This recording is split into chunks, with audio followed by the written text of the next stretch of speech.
ನನ್ನ ರಾಜಕೀಯ ಅನುಭವದಲ್ಲಿ ಇಷ್ಟು ಸಪ್ಪೆ ನಿರಾಸೆಯ ಯಾವುದೇ ಭವಿಷ್ಯವಿಲ್ಲದ ದಿಕ್ಕು ದಸೆ ಇಲ್ಲದ ರಾಜ್ಯಪಾಲರ ಭಾಷಣವನ್ನು ನಾನು ನೋಡಿರಲಿಲ್ಲ. ರಾಜ್ಯಪಾಲರ ಭಾಷಣ ಕಳೆದ 9 ತಿಂಗಳಲ್ಲಿ ರಾಜ್ಯದಲ್ಲಿ ಯಾವ ರೀತಿ ಅಭಿವೃದ್ಧಿ ಶೂನ್ಯವಾಗಿರುವಂಥ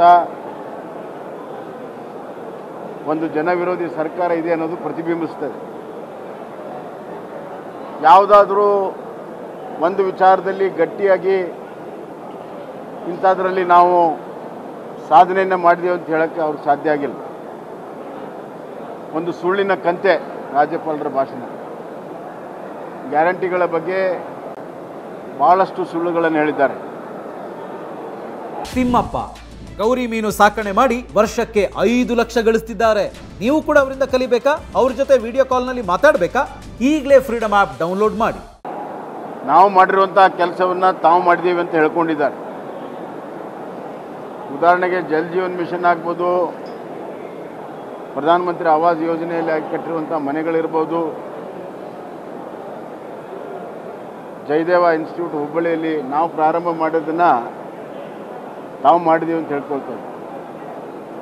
ಮತ್ತು ನೀರಾವರಿಗೆ 10,000 ಕೋಟಿ ಖರ್ಚು ಮಾಡಿದೆ ಅಂತ ಹೇಳ್ತಾರೆ. ದಯವಿಟ್ಟು ಅವರು ವಿವರ ಕೊಡಬೇಕು. ಯಾವ ಯೋಜನೆಗೆ ಎಷ್ಟು ದುಡ್ಡು ಖರ್ಚು ಮಾಡಿದ್ದಾರೆ, ಏನು ಪ್ರಗತಿ ಆಗಿದೆ. ಬರಗಾಲ ಬಂದಿದೆ, 30,000 ಎಕರೆ ನೀರಾವರಿ ಮಾಡಿದ್ದೀವಿ ಅಂತ ಹೇಳ್ತಾರೆ. ಹಸಿ ಸುಳ್ಳು. ಅದೇ ರೀತಿ ಇವತ್ತು ರಾಜ್ಯಪಾಲರ ಬಾಯಿಂದ ಬಹಳಷ್ಟು ಸುಳ್ಳುಗಳನ್ನು ಹೇಳಿಸಿದ್ದಾರೆ. ಮತ್ತು ತಮ್ಮ ಬೆನ್ನನ್ನು ತಾವೇ ಚಪ್ಪರಿಸ್ಕೊಳ್ಳುವಂಥ ಕೆಲಸವನ್ನು ಅವರು ಮಾಡಿದ್ದಾರೆ. ಕರ್ನಾಟಕ ಮಾಡೆಲ್ ಅಂತ. ಕರ್ನಾಟಕ ಮಾಡೆಲ್ ಏನಂತ ಕಾಂಗ್ರೆಸ್ ಶಾಸಕರಿಗೆ ಕೇಳಿದರೆ ಹೇಳ್ತಾರೆ. ಕರ್ನಾಟಕ ಮಾಡೆಲ್ ಏನು? ಕಾಂಗ್ರೆಸ್ ಶಾಸಕರು ಕ್ಷೇತ್ರದಲ್ಲಿ ಓಡಾಡದಿರುವಂಥ ಪರಿಸ್ಥಿತಿ ಸಿದ್ದರಾಮಯ್ಯ ಸರ್ಕಾರದಲ್ಲಿ ಆಗಿದೆ. ಒಂದು ಸರ್ಪ್ಲಸ್ ಬಜೆಟನ್ನು ಡೆಫಿಸಿಟ್ ಬಜೆಟಾಗಿ ಮಾಡಿ,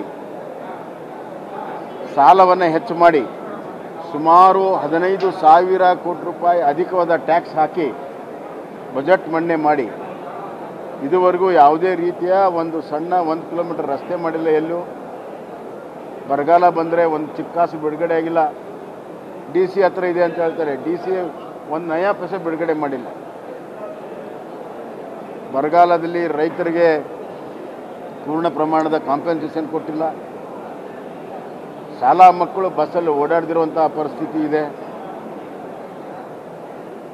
ಯಾವುದೇ ಇನ್ವೆಸ್ಟ್ಮೆಂಟ್ ದೊಡ್ಡ ಪ್ರಮಾಣದಲ್ಲಿ ರಾಜ್ಯಕ್ಕೆ ಬರ್ತಾ ಇಲ್ಲ. ಇಂಥ ಒಂದು ದುಸ್ಥಿತಿಯ ಪ್ರತಿಬಿಂಬ ಈ ರಾಜ್ಯಪಾಲರ ಭಾಷಣ. ನಾನು ಹೇಳ್ತಿದ್ದೀನಿ, ಇಂಥ ಆಡಳಿತ ಜನ ಬಯಸಿರಲಿಲ್ಲ. ಜನರ ವಿಶ್ವಾಸಕ್ಕೆ ತಾವು ಇವತ್ತು ದ್ರೋಹವನ್ನು ಮಾಡಿದೆ. ಅದರ ಬಗ್ಗೆ ಈಗಾಗಲೇ ನಾವು ಉತ್ತರ ಕೊಟ್ಟಿದ್ದೀವಿ. ಸದನದಲ್ಲೂ ಚರ್ಚೆ ಆಗುತ್ತೆ.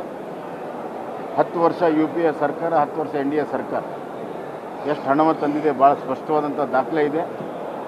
UPAಕ್ಕಿಂತ 2 ಪಟ್ಟು ಡೆವಲ್ಯೂಷನ್ ಆಫ್ ಫಂಡ್ ಮತ್ತು ಗ್ರಾಂಟಿನ್ ಏಡಲ್ಲಿ 2 ಪಟ್ಟು ಹಣವನ್ನು ಈಗಾಗಲೇ ಒದಗಿಸಿದ್ದಾರೆ. ಮತ್ತು 15ನೇ ಹಣಕಾಸು 2023ಕ್ಕೆ ಮುಗಿತಿದೆ. ಮಧ್ಯದಲ್ಲೇ ಇವರು ವ್ಯಾಖ್ಯಾನವನ್ನು ಮಾಡೋಕ್ಕೆ ಶುರು ಮಾಡಿದ್ದಾರೆ. ಮತ್ತು ಇತರ ಯೋಜನೆಗಳು, ಡೆವಲ್ಯೂಷನ್ ಆಫ್ ಫಂಡ್, ಗ್ರಾಂಟಿನ್ ಏಡ್ ಇತರ ಯೋಜನೆಗಳಿದ್ದಾವೆ. ರೈಲ್ವೆ ಇದೆ, ನ್ಯಾಷನಲ್ ಹೈವೇ ಇದೆ, ಪೋರ್ಟ್ಸ್ ಇದೆ, ಮತ್ತು ಪ್ರಧಾನಮಂತ್ರಿ ಆಯುಷ್ಮಾನ್ ಯೋಜನೆ ಇದೆ, ಪ್ರಧಾನಮಂತ್ರಿ ಆವಾಸ್ ಯೋಜನೆ ಇದೆ, ಮುದ್ರಾ ಯೋಜನೆ ಇದೆ, ಇನ್ಫ್ರಾಸ್ಟ್ರಕ್ಚರ್ ಇತರ ಯೋಜನೆಗಳಿದ್ದಾವೆ. 5 kg ಅಕ್ಕಿ ಕೊಡುವಂಥದ್ದಿದೆ, ಗರೀಬ್ ಕಲ್ಯಾಣ ಯೋಜನೆಗಳಿದ್ದಾವೆ. ಇದು ಅಲ್ಲದೆ ಈ ಎಲ್ಲ ಯೋಜನೆಗಳಿದೆ. ಸುದೀರ್ಘವಾಗಿ ಚರ್ಚೆ ಆಗುತ್ತೆ, ಅವು ನಾವೆಲ್ಲ ಹೇಳ್ತೀವಿ. ಚುನಾವಣೆಗಳಲ್ಲಿ ಧರ್ಮ ಜಾತಿ ಬಳಕೆಗೆ ನಿರ್ಬಂಧ ಇದೆ. ನಮಗೆ ಸಂವಿಧಾನವೇ ರಾಷ್ಟ್ರೀಯ ಧರ್ಮ. ಎಲ್ಲರಿಗೂ ಸಂವಿಧಾನವೇ ರಾಷ್ಟ್ರೀಯ ಧರ್ಮ.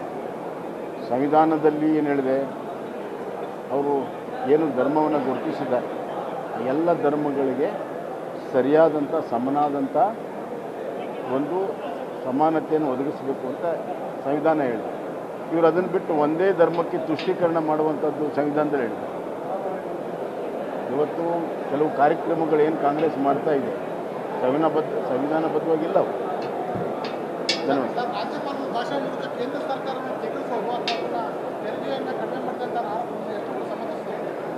ರಾಜ್ಯಪಾಲರ ಬಾಯಿಂದ ಸುಳ್ಳು ಹೇಳ್ತಿದ್ದಾರೆ.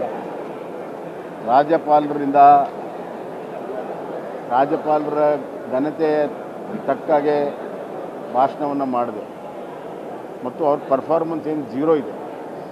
ಇದು ಜೀರೋ ಸರ್ಕಾರ, ಜೀರೋ ಪರ್ಫಾರ್ಮೆನ್ಸ್, 50% ಕರಪ್ಷನ್ ಸರ್ಕಾರ.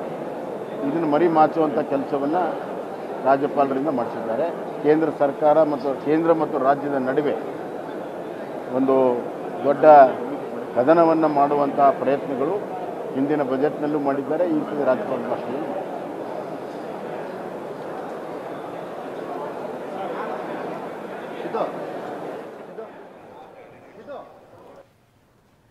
ಇದು ರಾಜ್ಯಪಾಲರ ಭಾಷಣದ ಬಗ್ಗೆ ಮಾಜಿ ಸಿಎಂ ಬಸವರಾಜ ಬೊಮ್ಮಾಯಿ ಅವರು ಅಸಮಾಧಾನ ವ್ಯಕ್ತಪಡಿಸಿರುವಂಥದ್ದು. ರಾಜ್ಯಪಾಲರ ಭಾಷಣ ಏನಿದೆ ಅದು ಸುಳ್ಳಿನ ಕಂತೆ.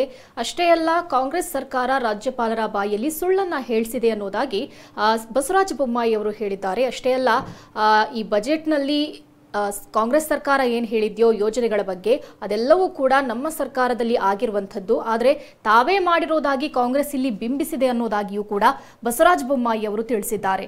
ಇದು ವಿಧಾನಸಭೆಯಲ್ಲಿ ಇವತ್ತೇನು ಬಜೆಟ್ ಮಂಡನೆಯ ಅಧಿವೇಶನ ಏನು ನಡೀತಾ ಇದೆಯೋ, ರಾಜ್ಯಪಾಲರ ಭಾಷಣ ಏನು ನಡೆದಿದೆಯೋ ಅದರ ಬಗ್ಗೆ ಮಾಜಿ ಸಿಎಂ ಬಸವರಾಜ ಬೊಮ್ಮಾಯಿ ಅವರು ಅಸಮಾಧಾನವನ್ನ ವ್ಯಕ್ತಪಡಿಸಿರುವಂಥದ್ದು. ಅಲ್ಲದೆ ಕೆಲವು ಯೋಜನೆಗಳನ್ನ ಜಾರಿಗೆ ತಂದಿದ್ದೇವೆ ಅಂತ ಕಾಂಗ್ರೆಸ್ ಸರ್ಕಾರ ಹೇಳ್ಕೊಂಡಿದೆ, ಒಂದ್ಸಲ ಆ ಯೋಜನೆಯನ್ನ ತೋರಿಸ್ಲಿ ಅಂತನೂ ಕೂಡ ಬಸವರಾಜ ಬೊಮ್ಮಾಯಿ ಅವರು ಕಾಂಗ್ರೆಸ್ ಸರ್ಕಾರಕ್ಕೆ ಸವಾಲನ್ನ ಹಾಕಿದ್ದಾರೆ.